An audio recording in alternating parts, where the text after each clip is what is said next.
गुरुर्ब्रह्मा गुरुर्विष्णु गुरुर्देवो महेश्वरः गुरुसाक्षात् परं ब्रह्म तस्मै श्रीगुरुवे नमः। रामं रामानुजं सीतां भरतं भरतानुजं सुग्रीवं वायुसूनुं च प्रणमामि पुनः पुनः। नमोऽस्तु रामाय सलक्ष्मणाय देवे च तस्यै जनकात्मजायै। नमोऽस्तु रुद्रेन्द्रगणाधिपेभ्यो नमोऽस्तु चन्द्रार्कमरुद्गणेभ्यो। नारायण नारायण नारायण नारायण। श्रीमद् वाल्मीकि रामायण युद्धकांड प्रसंग हमारा जो चल रहा है, रावण अब ये जो बचे खुचे मंत्री हैं उनके साथ सम्रांगण में स्वयं भी रथ में बैठ के और पहुंचता है। शुरू में ही रावण ने बड़ी मारकाट मचाई, तो सुग्रीव जो हैं उन्होंने देखा कि वानर लोग सब भागने लगे। सुग्रीव ने ये तो राम जी के पास चला गया रावण। सुग्रीव ने देखा कि ये जो विरूपाक्ष था तो उसने भी बहुत वानरों को मारा, तो विरूपाक्ष को कल यमलोक में भेज दिया। अब ये अगले अध्याय में 97 महोदर जो है उसके साथ सुग्रीव का जो युद्ध होगा उसका वर्णन वाल्मीकि जी ने किया है। उस महासमर में वे दोनों ओर की सेनाएं परस्पर की मारकाट से प्रचंड ग्रीष्म ऋतु में सूखते हुए दो तालाबों की तरह शीघ्र ही क्षीण हो चली। अपनी सेना के विनाश और विरूपाक्ष के वध से राक्षस राज रावण का क्रोध दूना बढ़ गया। अब रावण करता क्या है, उसके पास ही खड़े हुए महोदर से रावण कहता है, हे महाबाहु, इस समय मेरी विजय की आशा तुम्हारे ऊपर ही अवलंबित है। रावण को यह भी आश्चर्य हो रहा है, तीसरे श्लोक में वाल्मीकि जी वर्णन कर रहे हैं, दैव के उलट फेर पर दृष्टिपात करके युद्ध स्थल में उसे बड़ी व्यथा हुई। यानी विरूपाक्ष का मारा जाना, तो ये मान के चल रहा था कि अब मैं आ गया हूँ और ये तीन मेरे जो मंत्री हैं, तो अब तो कोई ऐसी घटना घटित होगी नहीं। अब अपना एक एक जो व्यक्ति मारा जाता है तो उससे बड़ी हानि होती है। तो अब महोदर को कहता है, और महोदर भी चला गया युद्ध करने। राक्षसों द्वारा अत्यंत पीड़ित हुए वे सब वानर, यानी महोदर के साथ और जो राक्षसी सेना थी, तो बाणों के द्वारा महोदर ने पीड़ित कर दिया वानरों को। दसों दिशाओं में भागने लगे और कितने ही सुग्रीव की शरण में गए। वानरों ने देखा कि विरूपाक्ष को सुग्रीव ने मार दिया है, तो अवश्य ही सुग्रीव अब हमारी रक्षा करेंगे। वानरों की विशाल सेना को समरभूमि से भागती देख सुग्रीव ने पास ही खड़े हुए महोदर पर आक्रमण किया। अब इस प्रकार इन दोनों का युद्ध होता है। पहले शिला के द्वारा सुग्रीव मारता है, पर वो बचा लेता है अपने को। फिर शाल वृक्ष के द्वारा, और आगे चल के जब वो शाल वृक्ष को भी बाणों से काट देता है महोदर, तो 16वें श्लोक में वर्णन करते हैं वाल्मीकि जी, शत्रु सेना का दमन करने वाले उस शूरवीर ने इन्हें अपने बाणों से घायल कर दिया सुग्रीव को। इसी समय क्रोध से भरे हुए सुग्रीव को वहाँ पृथ्वी पर पड़ा हुआ एक परिघ दिखाई दिया। अब अस्त्र शस्त्र तो वहाँ बहुत थे, तो परिग उठा लेता है सुग्रीव और राक्षस के उत्तम घोड़ों को सुग्रीव ने यमलोक भेज दिया। अब जब घोड़े मर गए तो ये रथ से कूद पड़ा महोदर और गदा उठा ली। पहले बाणों से कर रहा था युद्ध, अब गदा के द्वारा। इधर इसके हाथ में परिग थी, सुग्रीव के हाथ में, और महोदर के हाथ में गदा थी। दोनों भिड़ गए। आगे वर्णन किया है कि उस महाभयंकर गदा को सुग्रीव ने देखा कि वो हमारी ओर आ रही है, तो परिग को चला दिया और ये गदा और परिग बीच में ही आपस में लड़ गई। गदा गिर पड़ी, किंतु उसके वेग से, यानी गदा का जो वेग था, तो उसके वेग से टकराकर सुग्रीव का परिग भी टूटकर पृथ्वी पर जा गिरा। अब सुग्रीव क्या करते हैं, तेजस्वी सुग्रीव ने भूमि पर से एक लोहे का भयंकर मूसल उठाया जिसमें सब ओर से सोना जड़ा हुआ था। अब ये सब अस्त्र शस्त्र वहाँ पड़े थे, तो उसे उठाकर उन्होंने राक्षस पर यानी महोदर पर दे मारा। साथ ही उसने क्या किया, इसके ऊपर गदा फेंकी, तो गदा और मूसल दोनों आपस में टकराकर टूट गए और जमीन पर जा गिरे। वे दोनों वीर तेज और बल से संपन्न थे और जलती हुई अग्नियों के समान उद्दीप्त हो रहे थे।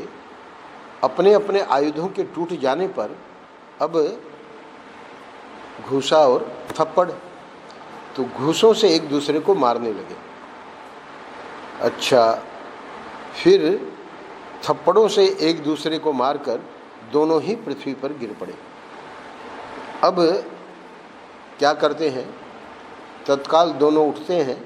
एक ने वहाँ तलवार पड़ी थी वो उठा ली महोदर ने, और एक खड़ग पड़ा था तो वो सुग्रीव ने उठा लिया, और आगे चल के महोदर ने तलवार बड़ी जोर से सुग्रीव पे मारी, कवच पे।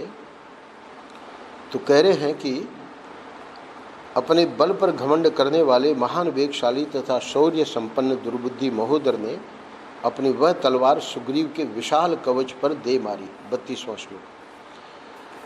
सुग्रीव के कवच में लगी हुई तलवार को जब वह राक्षस खींचने लगा, कवच में ही जब अटक गई, तो इतने में तो सुग्रीव ने वो जो उसके हाथ में खड़ग थी इसका मस्तक काट डाला। तो अब ये भी यमलोक पहुंच गया है आखिरी श्लोक में। इसी प्रकार वानर राज सुग्रीव युद्ध के मुहाने पर विजय पाकर बड़ी शोभा पाने लगे। उस समय देवता, सिद्ध और यक्षों के समुदाय तथा भूतल निवासी प्राणियों के समूह भी बड़े हर्ष से उनकी ओर देखने। इधर रावण देख रहा है कि 3 में से 2 चले गए, महापार्श्व बचा है। तो महापार्श्व को कुछ कहना नहीं पड़ा, वो अपने आप ही युद्ध में कूद गया। उसने अपने बाणों द्वारा अंगद की भयंकर सेना में हलचल मचा दी। वह राक्षस महापार्श्व मुख्य मुख्य वानरों के मस्तक धड़ से काट काट कर गिराने लगा, मानो वायु वृंत या डंठल से फल गिरा रहे। वायु जैसे हमारे यहाँ वायु चली तो सब आम गिर गए, तो ऐसे उपमा दे रहे हैं। क्रोध से भरे हुए महापार्श्व ने अपने बाणों से कितनों की ही बाहें काट दी और कितने ही वानरों की पसलियां उड़ा दी। महापार्श्व की बाण वर्षा से पीड़ित हो बहुत से वानर युद्ध से विमुख हो गए, सबकी चेतना जाती रही। अब अंगद क्या करते हैं, उस राक्षस से पीड़ित वानर सेना को उद्विग्न हुई देख महान वेगशाली अंगद ने पूर्णिमा के दिन समुद्र की भांति अपना भारी वेग प्रकट किया। उन वानर शिरोमणि ने सूर्य की किरणों के समान दमकने वाला एक लोहे का परिघ उठाकर महापार्श्व पर दे मारा। महापार्श्व अपने को बचा लेते हैं, पर होता क्या है, मूर्छित हो जाते हैं और सारथी भी रथ से नीचे गिर पड़े, महापार्श्व भी गिर पड़े। इतने में जाम्बवान आए और जाम्बवान ने उन रथ के घोड़ों को मार डाला और रथ को भी चूर्ण कर दिया। 2 घड़ी बाद होश में आने पर महाबली महापार्श्व ने बहुत से बाणों द्वारा पुनः अंगद को घायल कर दिया और जाम्बवान की छाती में भी 3 बाण मारे। गवाक्ष भी वहीं थे, उसको भी बाणों द्वारा क्षत विक्षत कर दिया।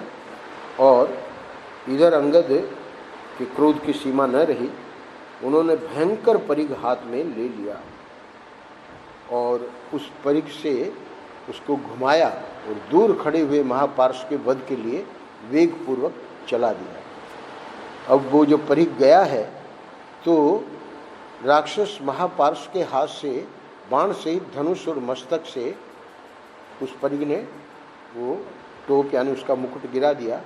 फिर प्रतापी वाली पुत्र अंगद बड़े वेग से उसके पास जा पहुँचे और कुपित होकर उन्होंने उसके कुंडल युक्त कान के पास गाल पर एक थप्पड़ मारा। तब महान वेगशाली महातेजस्वी महापार्श्व ने कुपित होकर एक हाथ में बहुत बड़ा फरसा ले लिया। अब ये फरसा भी बड़ा भयंकर था। तो होता क्या है, 20वां श्लोक। तत्पश्चात अत्यंत क्रोध से भरे हुए वीर अंगद ने, जो अपने पिता के समान ही पराक्रमी थे, यानी वाली के समान, वाली तो बहुत गजब का पराक्रमी था, तो अंगद भी कोई कम नहीं थे, वज्र के समान मुट्ठी बांधी। और इनको अंगद को पता था कि इस मुट्ठी को हम कहाँ मारेंगे तो ये बचेगा नहीं, तो वे हृदय के मर्म स्थान से परिचित थे। अतः उन्होंने उस राक्षस के स्तनों के निकट छाती में बड़े वेग से मुक्का मारा, जिसका स्पर्श इंद्र के वज्र के समान असह्य था। उनका वह घूसा लगते ही उस महासमर में राक्षस महापार्श्व का हृदय फट गया और वह मरकर पृथ्वी पर गिर पड़ा। अंतिम श्लोक। यहाँ 98 अध्याय पूरा होता है। युद्ध स्थल में देवताओं और वानरों की वह बड़ी भारी गर्जना सुनकर इंद्रदोही राक्षस राज रावण पुनः रोषपूर्वक युद्ध के लिए उत्सुक हो वहाँ खड़ा हो गया। अभी देख रहा है कि तीनों चले गए, तो ये करता क्या है ये अगला अध्याय, यानी यहाँ से ये 10 अध्याय बहुत महत्वपूर्ण है। 99 नंबर अध्याय में 51 श्लोक हैं। महाबली वीर विरूपाक्ष तो मारा ही गया था, महोदर और महापार्श्व भी काल के गाल में डाल दिए गए। यह देख उस महासमर के भीतर रावण के हृदय में महान क्रोध का आवेश हुआ। उसने सारथी को रथ आगे बढ़ाने की आज्ञा दी और क्या कहता है सारथी को, हे सूत, मेरे मंत्री मारे गए और लंकापुरी पर चारों ओर से घेरा डाला गया। इसके लिए मुझे बड़ा दुख है। आज राम और लक्ष्मण का वध करके ही मैं अपने इस दुख को दूर करूंगा। 6ठे श्लोक में महान अतिरथी वीर रावण अपने रथ की घरघराहट से 10 दिशाओं को गुंजाता हुआ बड़ी तेजी के साथ श्री रघुनाथ जी की ओर बढ़ा। रथ की आवाज़ से नदी, पर्वत और जंगलों सहित वहाँ की सारी भूमि गूंज उठी। धरती डोलने लगी और वहाँ के सारे पशु पक्षी भय से थर्रा उठे। अब ये करता क्या है, तामस करके एक अस्त्र है इसके पास, महाघोर अस्त्र, नीचे टिप्पणी में दिया है। इस अस्त्र का देवता तमोग्रह राहु है, इसलिए इसको तामस कहते हैं। तो ये इस भयंकर तामस अस्त्र को प्रकट करके समस्त वानरों को भस्म करना आरंभ किया। सब और वानरों की लाशें गिरने लगी, उनके पांव उखड़ गए और वानर इधर उधर भागने लगे। इससे रणभूमि में बहुत धूल उड़ने लगी। वह तामस अस्त्र साक्षात ब्रह्मा जी का बनाया हुआ था, इसलिए वानर योद्धा उसके वेग को सह न सके। रावण के उत्तम बाणों से आहत हो वानरों की सैकड़ों सेनाएं तीतर बीतर हो गई हैं। यह देखकर भगवान श्री राम युद्ध के लिए उद्यत होकर सुस्थिर भाव से खड़े हो गए। उधर वानर सेना को खदेड़कर राक्षस सिंह रावण ने देखा कि किसी से पराजित न होने वाले श्री राम अपने भाई लक्ष्मण के साथ उसी तरह खड़े हैं जैसे इंद्र अपने छोटे भाई भगवान विष्णु यानी उपेंद्र के साथ खड़े होते हैं। वे अपने विशाल धनुष को उठाकर आकाश में रेखा खींचते से प्रतीत होते थे। उनके नेत्र विकसित कमल दल के समान विशाल थे, भुजाएं बड़ी बड़ी थीं और वे शत्रुओं का दमन करने में पूर्णतः समर्थ थे। तदनंतर लक्ष्मण सहित खड़े हुए महातेजस्वी महाबली श्री राम ने रणभूमि में वानरों को भागते और रावण को आते देख मन में बड़े हर्ष का अनुभव किया और धनुष के मध्य भाग को दृढ़ता के साथ पकड़ा। उन्होंने अपने महान वेगशाली और महानाद प्रकट करने वाले उत्तम धनुष को इस तरह खींचना और उसकी टंकार करना आरंभ किया मानो वे पृथ्वी को विदीर्ण कर डालेंगे। रावण के बाण समूहों से तथा श्री रामचंद्र जी के धनुष के टंकार से जो भयंकर शब्द प्रकट हुआ, उससे आतंकित होकर सैकड़ों राक्षस तत्काल धराशायी हो गए। उन दोनों राजकुमारों के बाणों के मार्ग में आकर रावण चंद्रमा और सूर्य के समीप स्थित हुए राहु की भांति शोभा पाने लगा। अब लक्ष्मण चाहते हैं कि भगवान को युद्ध न करना पड़े। लक्ष्मण अपने पैने बाणों के द्वारा रावण के साथ पहले स्वयं ही युद्ध करना चाहते थे, इसलिए धनुष तान कर वे अग्निशिखा के समान तेजस्वी बाण छोड़ने लगे। धनुर्धर लक्ष्मण के धनुष से छूटते ही उन बाणों को महातेजस्वी रावण ने अपने बाणों द्वारा आकाश में ही काट गिराया। दोनों की फुर्ती का वर्णन किया है वाल्मीकि जी ने। और ये जो रावण है, इस सुमित्रा कुमार को लांघ कर, यानी हमको इससे युद्ध नहीं करना है, रणभूमि में दूसरे पर्वत की भांति अविचल भाव से खड़े हुए श्री राम के पास जा पहुंचा। श्री रघुनाथ जी के निकट जाकर क्रोध से लाल आंखें किए राक्षस राज रावण उनके ऊपर बाणों की वृष्टि करने लगा। रावण के धनुष से गिरती हुई उन बाण धाराओं पर दृष्टिपात करके श्री राम ने बड़ी उतावली के साथ शीघ्र ही कई भल्ल, ये भी बाण का ही नाम है, कई भल्ल हाथ में लिए रकुल भूषण श्री राम ने रावण के विषधर सर्पों के समान महाभयंकर एवं दीप्तिमान बाण समूहों को उन तीखे भल्लों से काट डाला। फिर श्री राम ने रावण को और रावण ने श्री राम को अपना लक्ष्य बनाया और दोनों ही शीघ्रतापूर्वक एक दूसरे पर भांति भांति के पैने बाणों की वर्षा करने लगे। आगे 31वें श्लोक में दोनों एक दूसरे का वध करना चाहते थे, अतः वृत्रासुर और इंद्र की भांति उन दोनों में ऐसा महान युद्ध होने लगा जो दुर्लभ तथा अचिंत्य है। दोनों ही महान धनुर्धर और दोनों ही युद्ध की कला में निपुण थे। दोनों ही अस्त्र वेत्ताओं में श्रेष्ठ थे, अतः दोनों बड़े ही उत्साह से रणभूमि में विचरने लगे। वे जिस जिस मार्ग से जाते उसी उसी से बाणों की लहर सी उठने लगती थी, ठीक उसी तरह जैसे वायु के थपेड़े खाकर दो समुद्रों के जल में उत्ताल तरंगे उठ रही। तदनंतर जिसके हाथ बाण छोड़ने में ही लगे हुए थे, समस्त लोगों को रुलाने वाले उस रावण ने श्री रामचंद्र जी के ललाट में नाराचों, नाराच भी बाणों का ही नाम है, नाराचों की माला सी पहना दी। भगवान के ललाट में भयंकर धनुष से छोटी और नील कमल दल के समान श्याम कांति से प्रकाशित होती हुई उस नाराज माला को श्री रामचंद्र जी ने अपने सिर पर धारण किया, किंतु वे व्यथित नहीं हुए। अब राम क्या करते हैं, तत्पश्चात क्रोध से भरे हुए श्री राम ने पुनः बहुत से बाण लेकर मंत्र जप पूर्वक रौद्रास्त्र का प्रयोग किया। अब बाणों को अभिमंत्रित करते हैं मंत्र जप करके, तो रौद्रास्त्र जब चला रहे हैं भगवान, फिर उन महातेजस्वी महापराक्रमी और अविच्छिन्न रूप से बाण वर्षा करने वाले श्री रघुवीर ने धनुष को कान तक खींचकर वे सभी बाण राक्षस राज रावण पर छोड़ दिए। वे बाण राक्षस राज रावण के महामेघ के समान काले रंग के अभेद्य कवच पर गिरे, इसलिए उस समय उसे व्यथित न कर सके। अन्यत्र अगर वो लगते तो स्वाभाविक है, रुद्रास्त्र था, पर कवच पे गिरे इसलिए रावण व्यथित नहीं हुआ।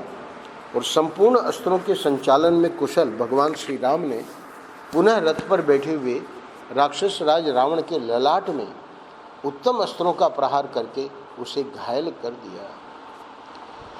श्री राम के वे उत्तम बाण रावण को घायल करके उसके निवारण करने पर फुफकारते हुए 5 सिर वाले सर्पों के समान धरती में समा गए। श्री रघुनाथ जी के अस्त्र का निवारण करके क्रोध से मूर्छित हुए रावण ने आसुर नामक दूसरा महाभयंकर अस्त्र प्रकट किया। पहले तामस किया था, अब आसुर। अब ये आसुर जो है इसका स्वरूप 42, 43, 44, 45 4 श्लोकों में बता रहे हैं। उससे सिंह, बाघ, कंक, चक्रवाक, गीद, बाज, सियार, भेड़िए, गधे, सूअर, कुत्ते, मुर्गे, मगर और जहरीले सर्पों के समान मुख वाले बाणों की वृष्टि होने लगी। बाण ही है, पर उन बाण का जो मुख है वो इतने जो गिनाए गए, तो ये आसुर नाम का जो महाभयंकर अस्त्र है। वे बाण मुंह फैलाए जबड़े चाटते हुए 5 मुख वाले भयंकर सर्पों के समान जान पड़ते थे।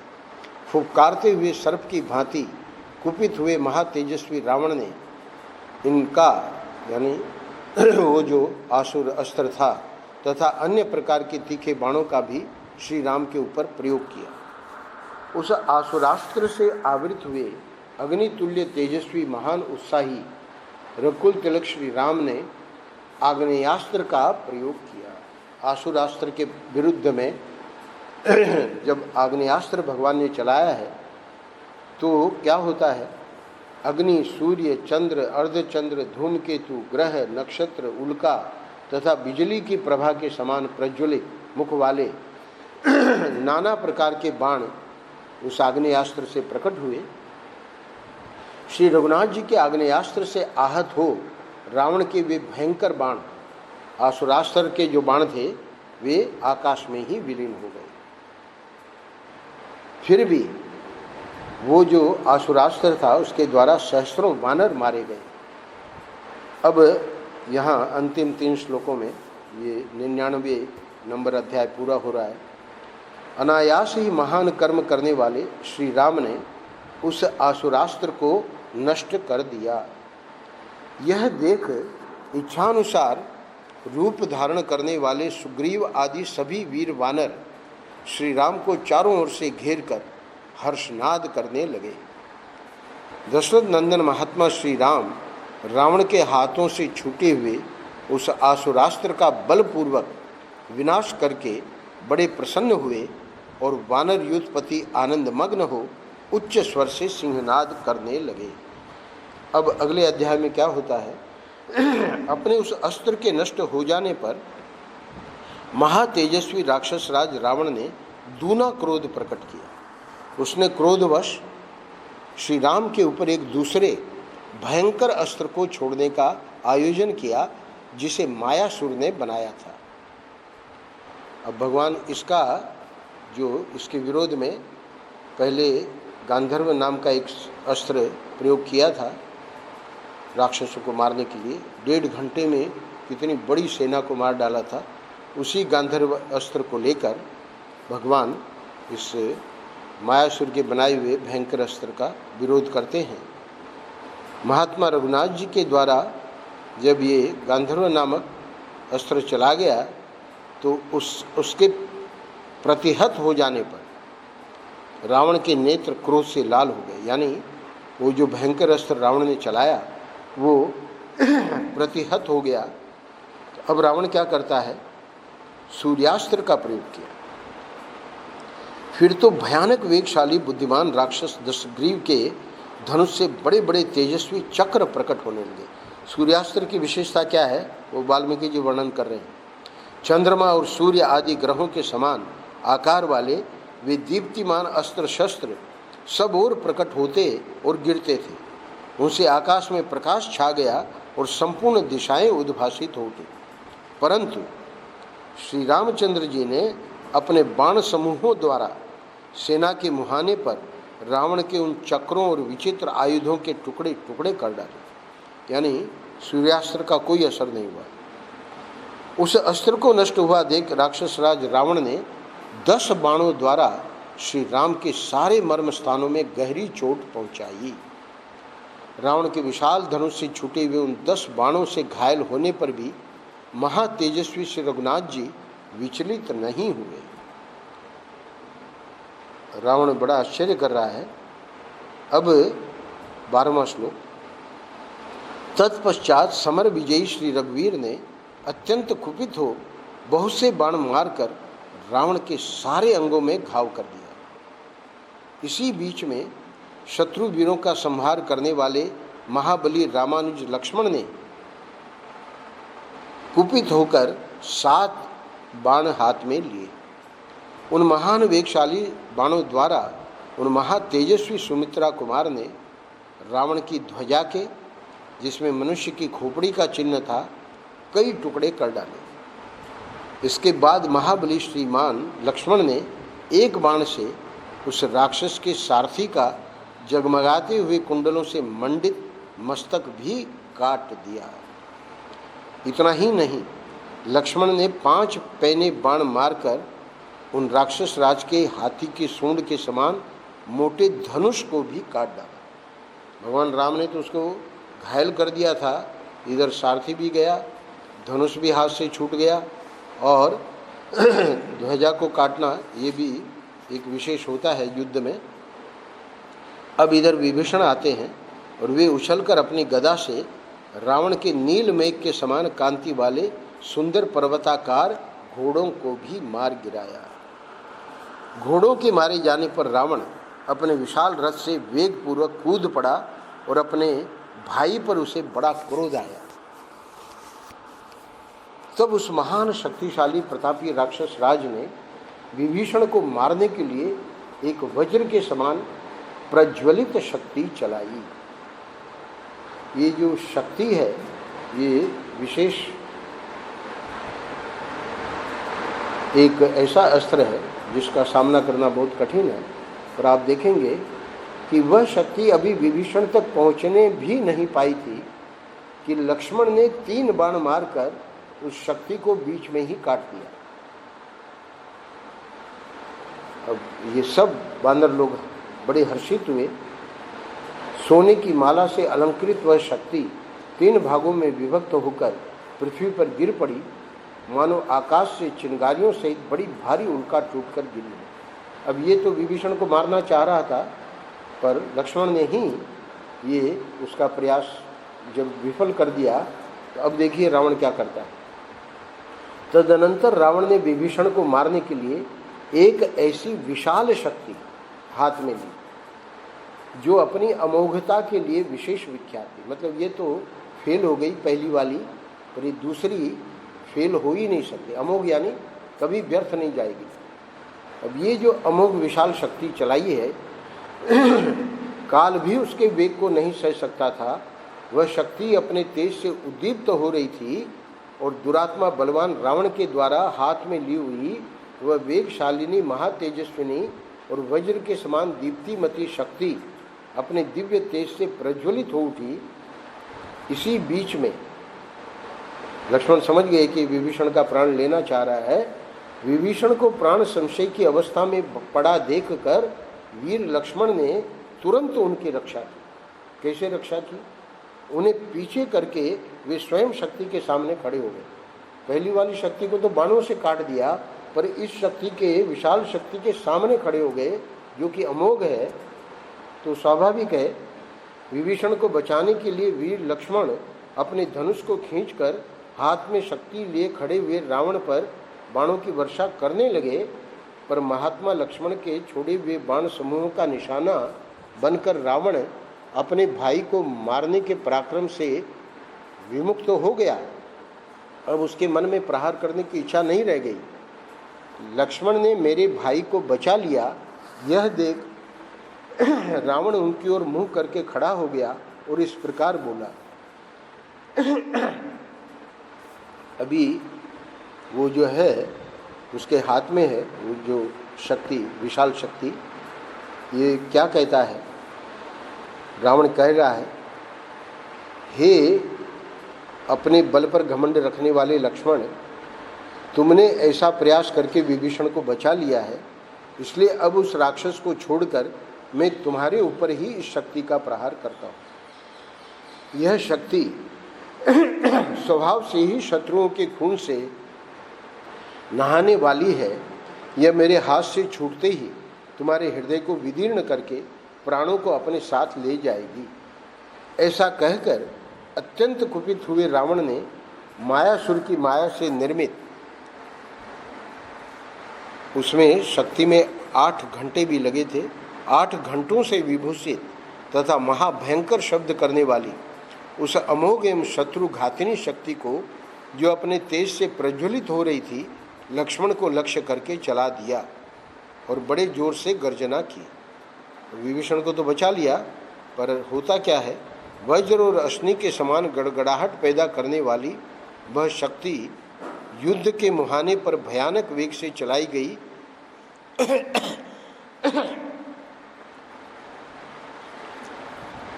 और लक्ष्मण को वेग पूर्वक लगी।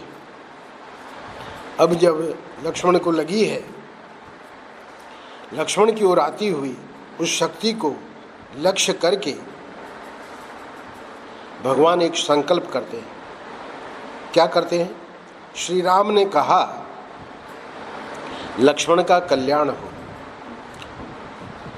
तेरा प्राण नाश विषयक उद्योग नष्ट हो। रावण के लिए कह रहे हैं कि तू इसका जो प्राण लेना चाह रहा है, अतएव तू व्यर्थ हो जा। यानी अमोघ शक्ति के लिए भगवान संकल्प कर रहे हैं कि तू व्यर्थ हो जा। तो इससे फिर क्या होता है? वह शक्ति विषधर सर्प के समान भयंकर थी। रणभूमि में कुपित हुए रावण ने जब उसे छोड़ा, तब वह तुरंत ही निर्भय वीर लक्ष्मण की छाती में डूब गई। नागराज वासुकी की जिह्वा के समान देदीप्यमान वह महातेजस्विनी और महावेगवती शक्ति जब लक्ष्मण के विशाल वक्षस्थल पर गिरी, तब रावण के वेग से बहुत गहराई तक धंस गई। आगे वर्णन आया कि वो आर पार हो गई। उस शक्ति से हृदय विदीर्ण हो जाने के कारण लक्ष्मण पृथ्वी पर गिर पड़े। महातेजस्वी रघुनाथ जी पास ही खड़े थे। वे लक्ष्मण को इस अवस्था में देखकर भ्रातृ स्नेह के कारण मन ही मन विषाद में डूब गए। वे 2 घड़ी तक चिंता में डूबे रहे, फिर नेत्रों में आंसू भरकर प्रलय काल में प्रज्वलित हुई अग्नि के समान अत्यंत रोष से उद्दीप्त हो उठे। क्योंकि भगवान का संकल्प हो चुका है कि तू व्यर्थ हो जा, तो लक्ष्मण का प्राणनाश तो संभव नहीं है। तेरा प्राण विनाशक, प्राणनाश विषयक उद्योग नष्ट हो जावे और लक्ष्मण का कल्याण होवे। तो अब आगे क्या होता है? स्वयं भगवान सोचते हैं कि ये विषाद का समय नहीं है और रघुनाथ जी रावण के वध का निश्चय करके महान प्रयत्न के द्वारा सारी शक्ति लगाकर और लक्ष्मण की ओर देखकर अत्यंत भयंकर युद्ध करने लगे। अब ये जो आज 39वें श्लोक पे हम विराम दे रहे हैं, ये अध्याय 62 श्लोक हैं। तो कैसे लक्ष्मण जी मूर्छित हुए पड़े हैं और आगे भगवान विलाप भी करेंगे। तो ये बड़ा रोमांचक वर्णन किया है वाल्मीकि जी ने। और अगले अध्याय में विलाप जब करते हैं तो सुषेण जो है वो भी वहाँ था। उसने बताया कि लक्ष्मण जी जिंदा हैं। हनुमान जी को भेजते हैं और हनुमान जी लाएंगे, पर्वत को ही वापस लाएंगे और लक्ष्मण जी को फिर से जिंदा करेंगे। तो ये अध्याय, शेष अध्याय और ये अगला अध्याय दोनों बहुत महत्वपूर्ण हैं। और इसके अगले अध्याय में इंद्र के भेजे हुए रथ पर बैठकर श्री राम रावण के साथ युद्ध करेंगे और भी बहुत सी बातें आएंगी। तो ये राम रावण का जो युद्ध दिखाया है अंतिम 10 अध्यायों में, अंतिम का मतलब है युद्ध कांड तो 128 अध्याय है, पर 108वें में इसका वध हो जाता है। तो ये अंतिम 10 अध्यायों का बहुत ही गजब का वर्णन किया है वाल्मीकि जी ने। क्रम से हम लोग देखेंगे। नारायण नारायण नारायण।